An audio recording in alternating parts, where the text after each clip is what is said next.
government of Tanzania has launched the construction of a uranium processing plant in collaboration with the Russian nuclear agency called Rosatom. This plant is going to cost roughly around about $1.2 billion.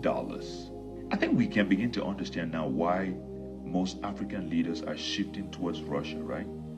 Those who were not understanding, if you were not understanding, ask yourself, why is it that since post-colonial era till today, we have never really benefited from any deal with the colonizers, the Western colonizers? Ask yourself these questions for those who were still doubting. Anyways, my name is Archive. All I do here is bring you updates around our beautiful continent, Africa. If this is your first time coming across this page, do well to follow me, like the video, drop your comments in the comment section, and do well to share to as many as possible. So, the president of Tanzania, together with her government, Madam Samia Suluhu, has signed a deal with Rosatom to build a whopping 1.2 billion uranium processing plant in Tanzania. This processing plant is going to create over 4,000 direct jobs and more than 100,000 indirect jobs. That would include services, transportation, and all the indirect job creation that we know. Before we go further, I would like us to give a big shout out to the government of Tanzania, because I think this is a great move. I mean, the revolution from the Sahel, the Ibram Effect, is affecting every reasonable leader in Africa today. I'm telling you, they are not sleeping. A lot of them are not sleeping, especially those who really mean well for their people, right? They are feeling the heat, and they are also waking up to want to do something that would benefit their people.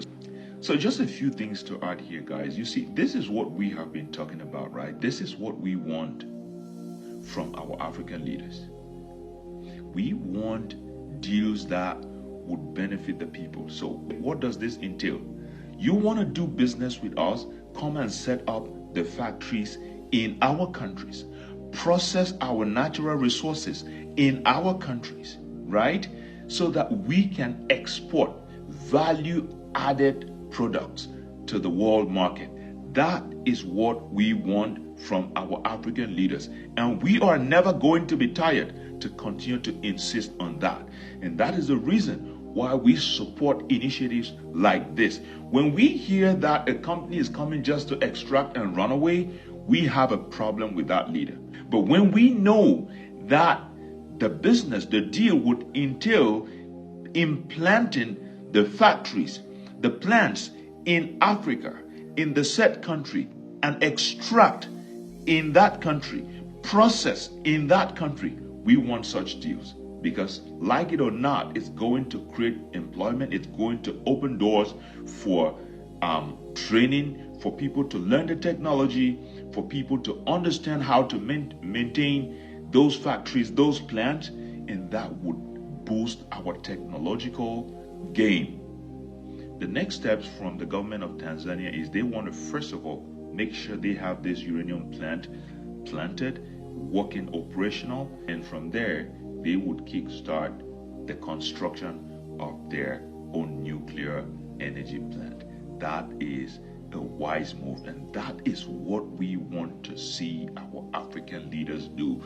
African leaders, wake up, wake up. It is time to wake up so that we can build Africa. We are tired. For 65 years and counting, we don't have electricity. We don't have electricity, whereas we have uranium in almost all our countries. It makes no sense that we can't build giant industries because of lack of electricity, lack of electrical energy. It makes no sense. So this is a call.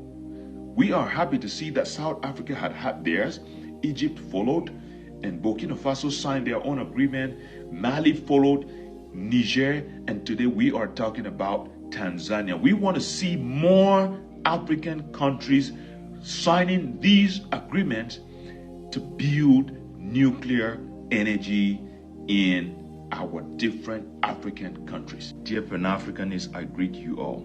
Today I want us to go back to Ghana, right? For those who read about it or who heard about it, I mean, last week, just a couple of days ago,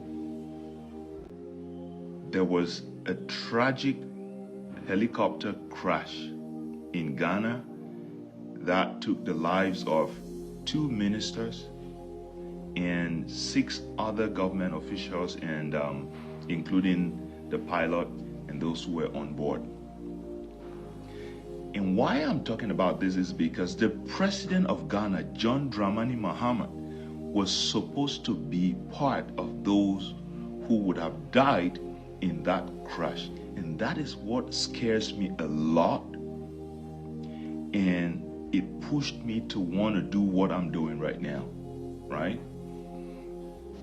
Because we are at a phase where we need to learn how to question everything before we even get into the questioning. What saved the president of Ghana's life was the fact that his wife insistently forced him to participate in a church program that he had been invited to. That was what saved his life. If not, the president of Ghana would have been history as we speak right now. Now, when you listen to what happened, it just seems like it was just a normal thing. But you and I, we want to ask questions. Do we really think this was just normal? Was it just a normal occurrence? Do you think that it was just a normal happenstance? Was it just an unfortunate situation that happened? And remember, the purpose why the president was traveling to Ashanti region was to go put in place ways to fight against illegal mining. Now, I will just recount a couple of things that John Dramani Mahama has been doing since he took over power in January, right? The first thing is his alliance, right? His cooperation with the Sahel states, right? You see that him cooperating with the Sahel countries is a problem to those who do not like the Sahel. That's one thing we need to know. We should not even forget about that, right? So they look at the Sahel as enemies. So those who are having ties with the Sahel, they are equally enemies. That's one thing. The second thing is, just a couple of months when he took over power, he implemented mining laws, centralizing the powers of mining sector in the hands of Ghanaian government, creating the gold board. The purchase of gold in Ghana is now being done in cities. Ghana's city has been in top performance, more than the dollar. For those who have been following the president of Ghana, if you have listened to his speeches at the African Union Summit, you would know that he is taking firm stance, pushing for an African agenda, for sovereignty, for us to stand on our own, for us to unite, for us to create our inter-African trade. For those who have been listening to his speeches in Ghana, you would know that he is fighting for Ghana. Several times he has said our mining sectors, our natural resources were being controlled by the colonizers, because by then we didn't have the knowledge, we didn't have the technology and all of that. That now that we are having the technology, now that we can take over things, we can manage things, it is time for us to assert control over our natural resources. All these things, do you think that the enemies would like it? Of course, they would not be happy. We should not forget, Africans, that whenever an African leader wants to break loose, he becomes a target. For those who have forgotten, just 3 years ago or so, the president of Tanzania, John Magufuli, started a revolution in Tanzania, and his life was taken away from him. I'm not by here accusing anybody of anything, but I'm just saying that we need to question that plane crash or that helicopter crash. I doubt that it was just a normal happenstance. All I know is that the president of Ghana has taken several steps, and I know that those steps, the enemies would definitely not like it.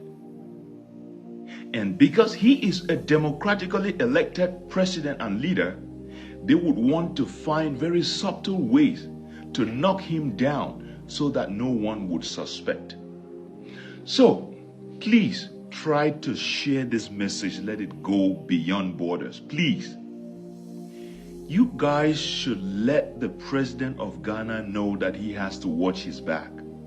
Please, my Ghanaian brothers and sisters, you guys need to help us talk to the president of Ghana to watch his back.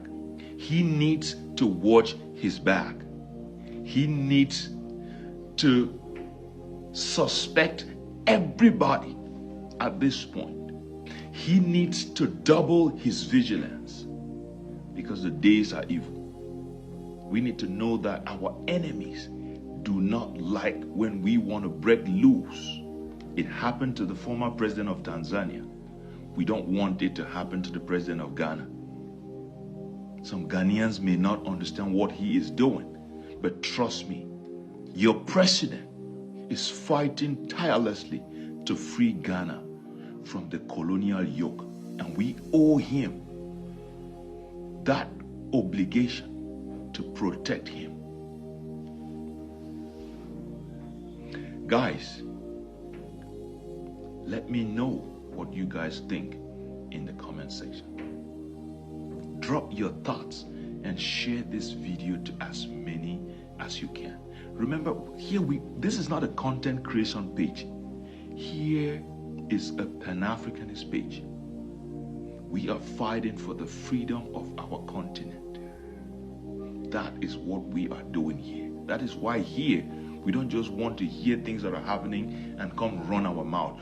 We want to question every single thing and help our brothers and sisters to have their eyes open. Because we have vowed that going forward, we will not be manipulated anymore. Thank you so much. See you in my next one.